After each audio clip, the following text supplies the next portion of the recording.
It's going to be Lad McConkey, without a doubt. I've never seen Lad go that high. I'm not even in this draft, but that's how invested I am in DU, where I just reach out to people. And I'm like, what the fuck was that? That's Brendan Rice, considering his ADP in our other three drafts.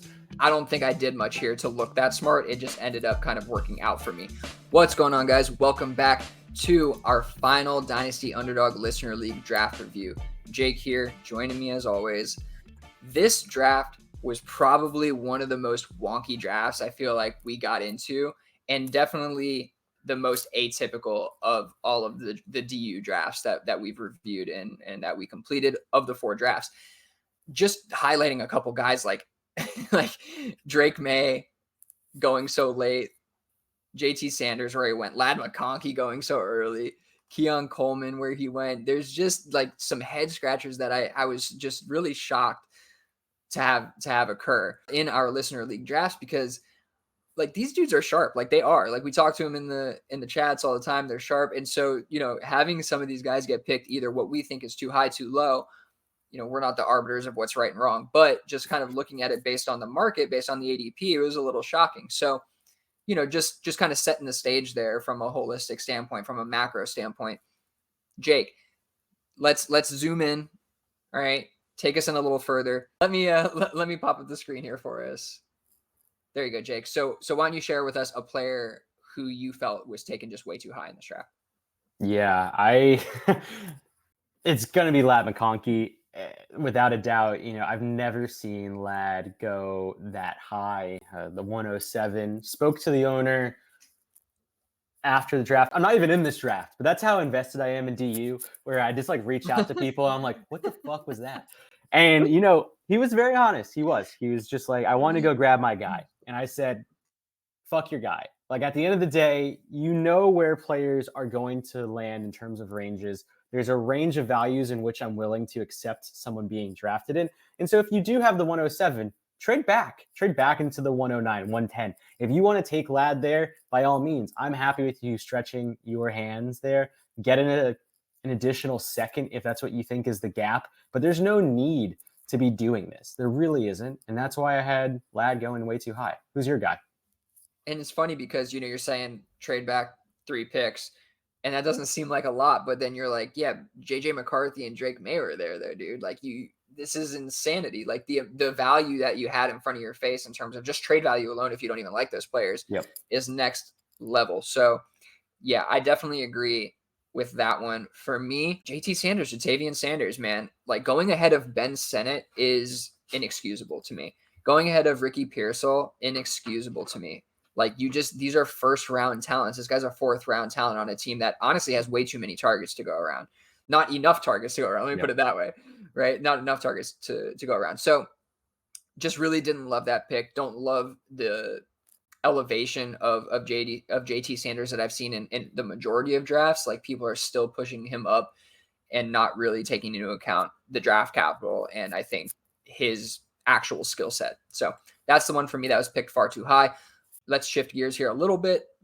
Player that was picked far too low for you. Who do you got for us? Well, I got one joke answer, and that's Brendan Rice, considering his ADP in our other three drafts. You would think that the dude would be the 303 or something like that, and he goes, what, 408, 407, 409, even worse. But no, on a serious note, I do think it's Bucky Irving. Again, I just don't know why Bucky's getting so faded in our DU listener leagues. I don't necessarily think that Bucky is the best running back in this draft. I'm not trying to shout that out, but I do think that he's in a much better situation than even a Tracy, a Will Shipley, a Braylon Allen. There are dudes here. I would take him over Eric All personally. I'd take him over Theo Johnson. I'd take him over Jacob Cowing, Malik Washington. The list is so long, Billy, that it's I feel exhausted after I just said all those names. There's no reason Bucky Irving should be going this late. Oh my goodness. Yeah. I mean, you're absolutely right. And going back to the first Dynasty Underdog Listener League 1, the first draft review we did for this little mini series here, you talked about how running backs were the position to target. And I think this draft more than anything highlights how that is the case and how you can do that. Right. And even myself, I faded Bucky Irving past the Will Shipley spot. Why I did that, I don't know. Honestly, like I was probably overthinking it a little bit in terms of like, oh yeah, the Saquon Barkley stuff, whatever. And I don't know. I can't really give you a reason. All I can say is I was happy that Josh faded him one more spot and let me grab him there. But yeah, just totally agree with you on that point. And I think I've highlighted this in almost every draft review we've done here. Ray Davis, like just still going the 403. I mean, he just like, I like Estime, but Estime shouldn't be going over him. And neither should either of those two tight ends in Eric Hall and Theo Johnson. So I think Ray Davis should probably be end of round 3 kind of lock. If we're looking at it and being honest with ourselves, Tez Walker going at 3-7 is just mind numbing. Like just it's just crazy stuff. So yeah, those picks obviously pushed some of these guys down this far, but still, I mean, it's just crazy to me. The Jacob Cowing and Malik Washington over Bucky. Man, it is crazy the fading that is happening with these running backs, and the situation isn't great, but we're probably overstating how bad the situation is for a guy like Bucky. Yep. Okay, let's talk biggest mistakes. We've talked a couple of them, but who's your biggest mistake in this draft? I think it's a trade that actually happened. Oh, okay. Yeah. So if you don't mind, let me pop that up. Yeah. Mm-hmm. Yeah. So I think it's a trade that happened, and it was Deontay Johnson and a 25-second for Xavier Worthy, which at the time was the 110. And I'm going to sit here to your face and tell you that Xavier Worthy, no matter who you draft at the 110, is always going to be worth more than Deontay Johnson in a 25-second. And so I just really want this to be more so of like a thought exercise of like, where are you kind of equating this value? And, we always make fun of KTC and calculators, but worst case scenario, like, I don't even think that this is equivalent in a calculator. And this is one of those trades that you really should be starting to think a little bit more about what the actual process is that you're going through. When there's just really redeemable situations for both Xavier Worthy and Brian Thomas Jr. And the funniest part is the guy who traded this pick away is the same guy who took Ladd McConkey at the 107, which means that he already had an asset where he could have gotten Ladd McConkey. So he had a spot to acquire Ladd McConkey and could have had Drake May or JJ McCarthy and have significantly more value on his team, but instead has Deontay Johnson and a 25-second. So that is by far the biggest mistake in this draft, aside from also drafting Ladd McConkey. Man, that's so brutal. It really is. And like, I know that there, we try to attract like newer dynasty players and stuff like that, but we've made mistakes like this for sure. Like we have made mistakes like this. So again, not trying to like dog anybody or just straight shit on people. That's not what we're trying to do here. If anything, we're just trying to point out the actual mistake and like how you can adjust your process to make sure it doesn't happen again. And this was just one of like a series of unfortunate events that occurred for this manager, like obviously of their own doing a little bit, but just to talk through the process a little bit in terms of what they may have been thinking, let's just go to startup value, right? Looking at like Deontay Johnson, who sits around 203, 204 value, right? That's about where he goes. And so maybe this person is thinking the 25-second makes up the gap to get to 110, right? I don't think that's a great way to do it. I don't think that it's that clear cut, and that's kind of leaving out all the context, right? Of kind of the market value of a guy like Xavier Worthy being on the team that he's on. Deontay Johnson going to a team that is not going to be likely as favorable situation for him with, all of the pieces that they're trying to add there and how much they want to run the ball and all that. So there's like a lot of context that goes into this, but I also don't think that it's great process to go, these two pieces make up or equal this one piece, right? Just because the values kind of maybe add up if you, were to do that in your head or put it into a calculator or whatever like that. It doesn't always work out that way. Like what's the phrase? The sum of the parts is greater than the whole, right? Yes. That's the saying. And I don't think that applies in Dynasty very well. Like the sum of the parts is not greater than the whole on average, right? And, unless you're getting like a ton of pieces that happen to be just great value, like that can happen. But generally, when somebody's trying to trade you multiple pieces for one piece, especially the 110, it's because those two pieces are not as valuable on their own and in combination. It doesn't work that way. You can't always use them in combination. And you're not likely to. You're more likely to miss on the 25-second than you are to hit on it. So for me, like, you take Worthy here, you let him accrue his value, and then you move him for something greater than this eventually if you want to do that, right? If that's what you want to do. I don't think that this really helps the manager gain value post draft or in the future. You're buying assets that are more likely going to decline than gain value. So that's how I would try to look at it, from a perspective going forward.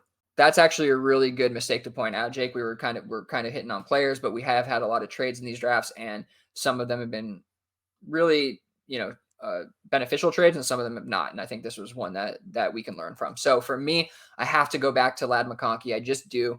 It is the biggest mistake of this draft, and I hate that we're like harping on this same person's team, but it's just you can't do it over the quarterbacks, and I'll leave it at that. You just can't. Okay, best draft. I've really done my best to stay away from shouting myself out in any of these in any of these draft reviews.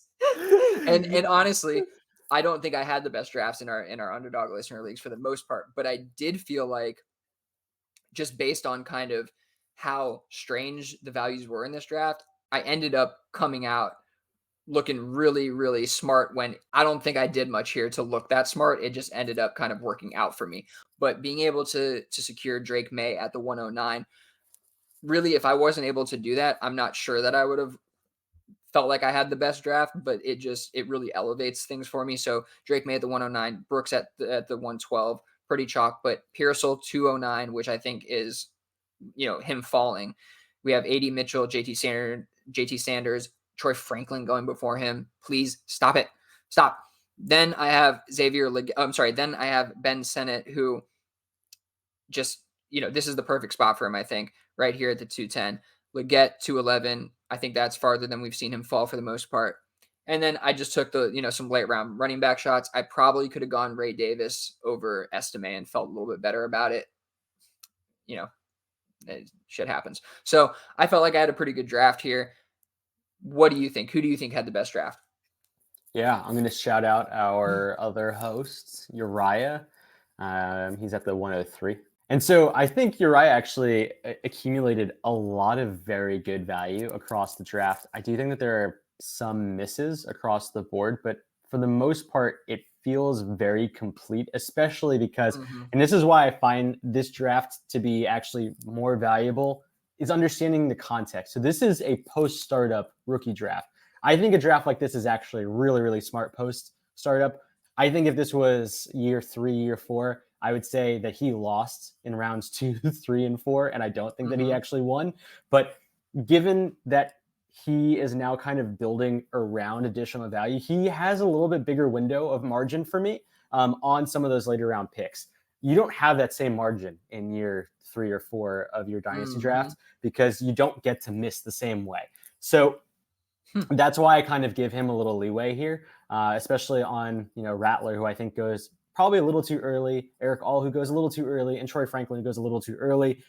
But he smashes on Bowers, Neighbors, and Brian Thomas Jr. And I just think for a post-startup draft, that's exactly where you want to be, adding probably, close to 1.5 elite wide receiver assets, 1 elite tight end, and being able to just accumulate value to a team like that makes a lot of sense to me. And to that same vein, I know we've talked about it a lot, but when we think about value too, it does change post-startup in a rookie draft. And so when you are making those selections in your rookie draft, especially in DU leagues, and then you're having a separate rookie draft, you need to have context to how much you spent on that pick.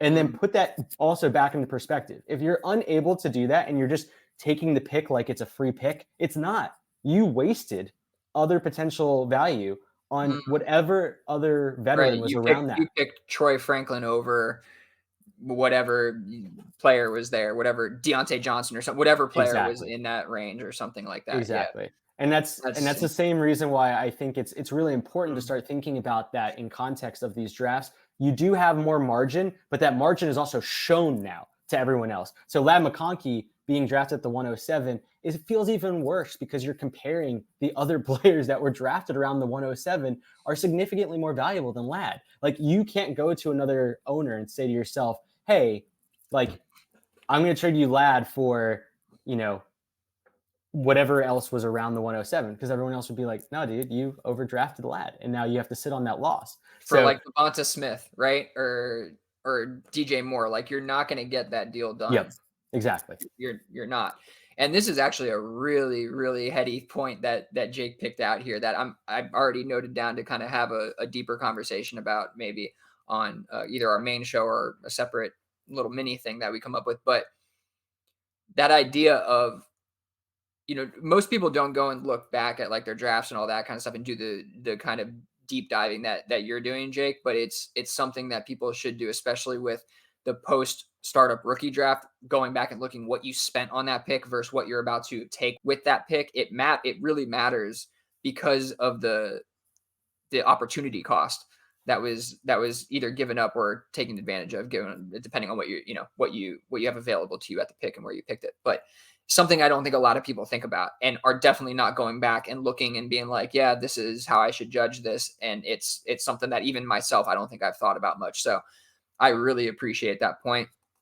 I think that it's a great point to actually finish off with. So once again, thank you everybody for joining us for this final Dynasty and Underdog Listener League rookie draft review.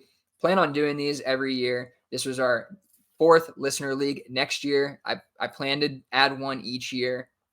As long as we have listeners who want to join, we're going to do one each year because it's a blast. And I think that, doing a startup each year is really important, especially if you're giving advice. So it kind of works kind of 2 ways for me, in both scratching the itch of getting back into it, connecting with our listeners, but also really staying in tune with what's going on with the Dynasty landscape. So thank you everybody for joining us for the series. Jake, thank you so much, man. I had such a good time doing this with you. Same.